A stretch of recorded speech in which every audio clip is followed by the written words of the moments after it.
The most powerful Roman emperor in the world was sitting in his military tent, not to plan war, but to write in his diary.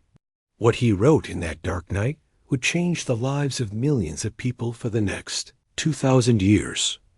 But 200 years earlier, a slave tortured to disability had discovered a secret that even kings didn't know. This secret is unbelievably simple, yet has the power to completely transform how we live and experience happiness. If you're over 60 and tired of the constant worries in your head, feeling like time is passing too quickly, well, you haven't truly been happy, then the secrets I'm about to reveal might be the answer you've been searching for your entire life. These aren't empty advice or complex philosophy. These are practical secrets tested over thousands of years by people who went through every challenge life could throw at them. From slaves to emperors, from wars to diseases, and still found true peace. In the next 15 minutes, I'll share with you 5 secrets that the greatest Greek philosophers discovered about true happiness. And I promise you, just by applying one of these secrets, your life will start changing from tomorrow. But before I reveal the first secret, let's go back to Athens in 121 AD, where an emperor was writing words that would change the world. Our story begins in Athens. 121 AD, Marcus Aurelius, the most powerful emperor in the world at that time, was sitting in his military tent on the battlefield. But instead of thinking about war, he was writing remarkable private diary entries. What he wrote in that dark night became a guide for millions seeking happiness.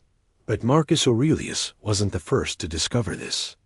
200 years earlier, there was a man named Epictetus, once a slave, physically disabled, who found happiness, even in the worst circumstances. How could a tortured slave be happier than kings? This is the miracle we're about to explore. The first secret they discovered sounds simple, but is unexpectedly profound. We cannot control what happens to us, but we have complete control over how we respond. Sounds familiar, right? But wait, there's something much more special here. Imagine you're worrying about your health checkup results. Your mind is running like a hamster in a wheel, thinking about every worst-case scenario. Marcus Aurelius called this suffering in imagination. We torture ourselves with things that haven't happened, may never happen. He wrote, "You have power over your mind, not outside events. Realize this, and you will find strength." But how do we apply this? Here's the fascinating part. Epictetus taught his students a simple exercise. Each morning upon waking, remind yourself of 3 things: what I can control, what I cannot control, and what truly matters to me today. Just these 3 simple questions, but they have the power to transform your entire day. I remember a 78-year-old woman telling me, "All my life I worried about everything: children, money, health. When I learned to distinguish what I could control from what I couldn't, my life felt liberated." She said with bright eyes, "Now I only focus on what I can do today. That's it." What's fascinating is these philosophers didn't live in ivory towers. Marcus Aurelius faced plagues, wars, and terrible personal challenges. Epictetus endured physical torture. Seneca, another philosopher, had to face death under a tyrannical emperor. But they found peace right in the storm. And now, we'll discover the second secret. The second secret that Greek philosophers discovered will surprise you, because it goes against what we're usually taught about happiness. They found that happiness doesn't come from getting what we want, but from appreciating what we already have. Marcus Aurelius, who could possess anything in the world, wrote, "Very little is needed to make a happy life. It is all within yourself, in your way of thinking." He often practiced a strange exercise. Each evening before sleep, he would imagine losing the things he loved most: his wife, children, health, only to wake up the next morning and feel deep gratitude that they were still there. Sounds gloomy, doesn't it? But actually, this is one of the most powerful exercises for finding true happiness. I have a 65-year-old friend who told me, after my wife passed away, I realized that during our years together, I had taken it all for granted. Now I'm learning to treasure every moment with my children and grandchildren, with my remaining friends. He paused, eyes slightly red. Every morning I wake up and give thanks for being able to live another day. The third secret is even more surprising. Epictetus, the disabled slave, discovered something that even modern psychologists acknowledge as genius. We are not hurt by what happens to us, but by how we think about what has happened to us. He didn't say this from an ivory tower, but from real, painful experience. There's a true story about Epictetus that I love. One day, his cruel master was twisting his leg to torture him. Epictetus calmly said, "If you continue twisting, my leg will break." The master didn't listen and kept twisting until the leg actually broke. Epictetus simply said, "I told you so." No anger, no resentment, just calm acceptance of reality. You might think, so I should just endure everything without reacting? Not at all. This is what many people misunderstand about Stoic philosophy. They don't teach us to become indifferent, but to become wise. There's a huge difference between acceptance and resignation. Acceptance means recognizing reality so we can act effectively. Resignation means giving up our power. Seneca, the wealthy and powerful philosopher, demonstrated this beautifully. When Emperor Nero ordered him to commit suicide, Seneca didn't beg or rage. Instead, he used his final hours to teach his students final lessons about how to die calmly and meaningfully. He transformed tragedy into the final artwork of his life. Now, I'll share with you a practical exercise these philosophers use daily, and it can change your life starting today. They called this evening reflection. Each evening before sleep, ask yourself 3 simple questions. How did I react to challenges today? What did I learn about myself? What can I improve tomorrow? Marcus Aurelius wrote, "When you wake up, in the morning, tell yourself, the people I deal with today will be meddling, ungrateful, arrogant, dishonest, jealous, and surly. But I won't be surprised or disturbed, for I can't imagine a world without such people."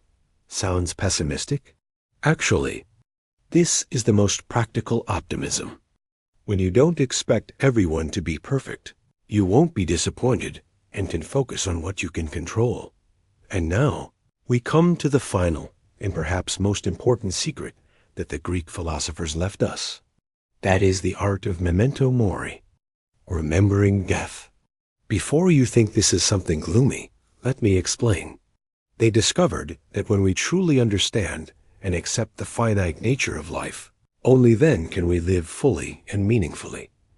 Marcus Aurelius often reminded himself, "You could die tomorrow," not to create fear, but to create positive urgency. When we know that time is limited, we won't waste it on meaningless things.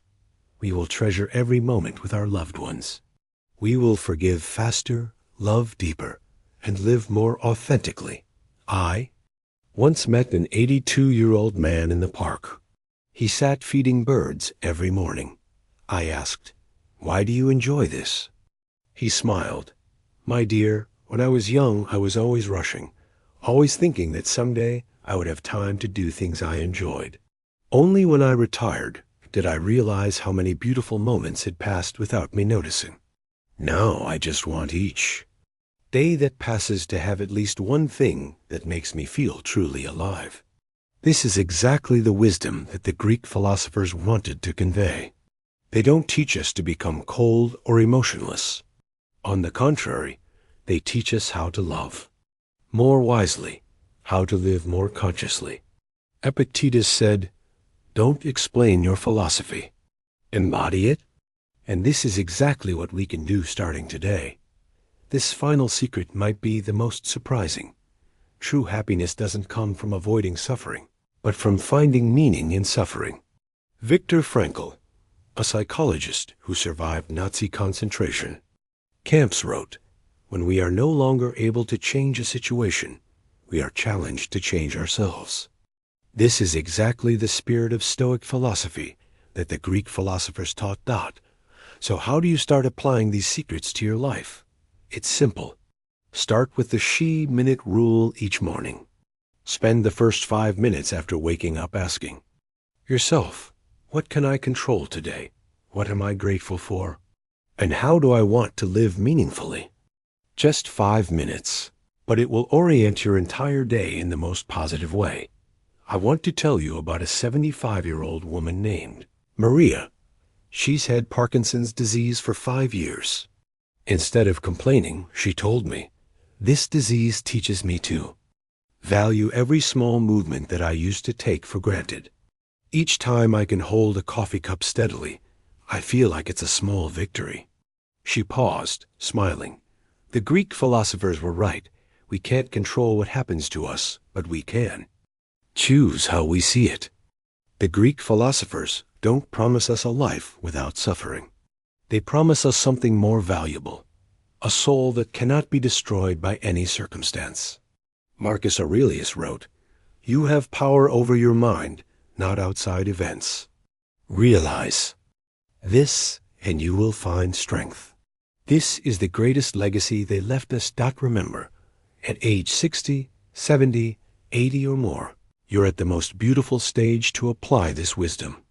You have enough experience to understand that life doesn't always go as planned. But precisely because of that, you also have enough wisdom to realize that happiness doesn't come from outside, but from how you choose to live each day. I want to end with Seneca's final words before his death. Each new day is a gift. Don't let it pass without leaving some beautiful mark in your soul and others. Today, try applying one of these secrets. Share with me in the comments what has changed in your life. And don't forget to like this video if it was helpful. Subscribe to the channel to receive more precious wisdom from ancient sages. May you find peace in your soul, as the Greek philosophers found over 2,000 years ago. See you in the next video.